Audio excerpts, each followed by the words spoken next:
built between 1933 and 1938 by the CCC and the WPA.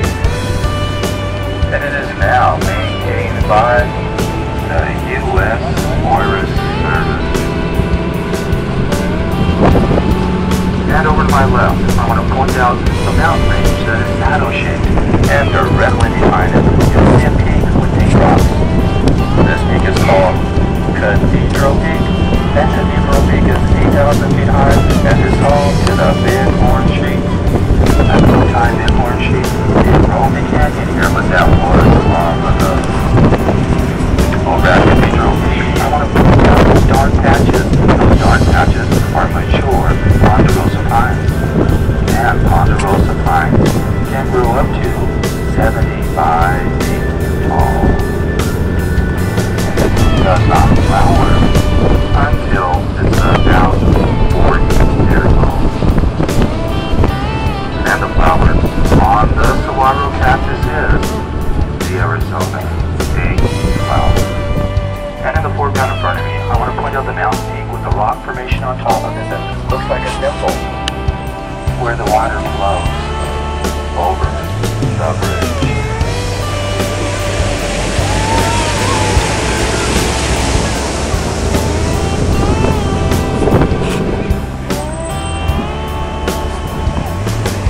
At the end of the bridge to my right, I want to point out the tree with the white mark on it.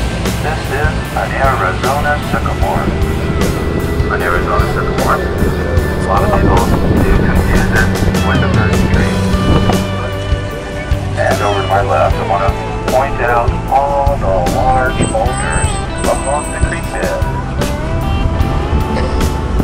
All the boulders along the creek bed came down in a great earthquake that happened in May of 1887.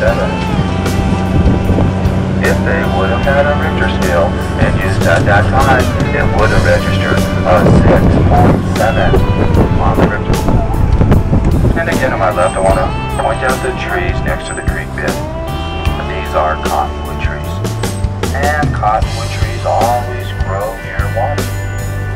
And the reason for that is in the summertime, they can drink up to 200 gallons of water a day.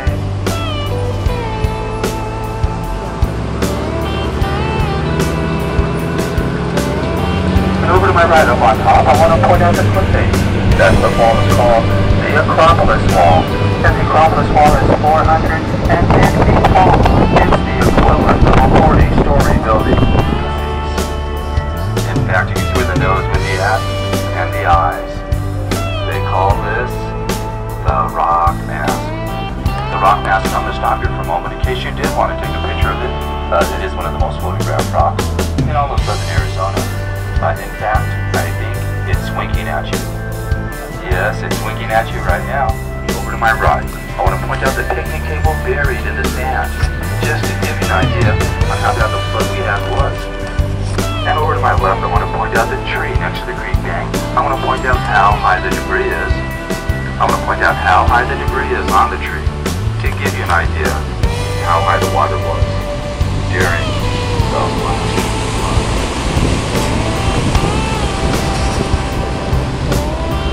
A flood like that is extremely rare. They estimate a flood like that to happen only once in hundreds of years. Conditions have to be exactly right. 4 years ago, we had a major fire in Mount Lemmon, and that year's monsoon was one of the wettest on record. But the flash flood happened on July 31st of 06. 4 days prior to the 31st, it rained for 4 solid days. And on the 31st itself, they have reports of over 6 inches of rain on Mount Lemmon.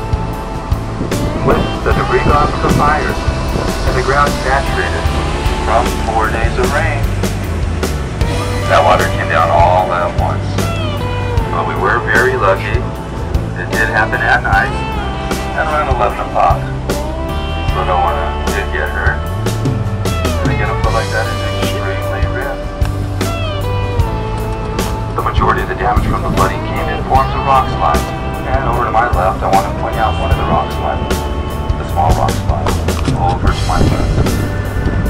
Usually if we get as many as 6 rock slides a year on this mountain range, that would be considered above average.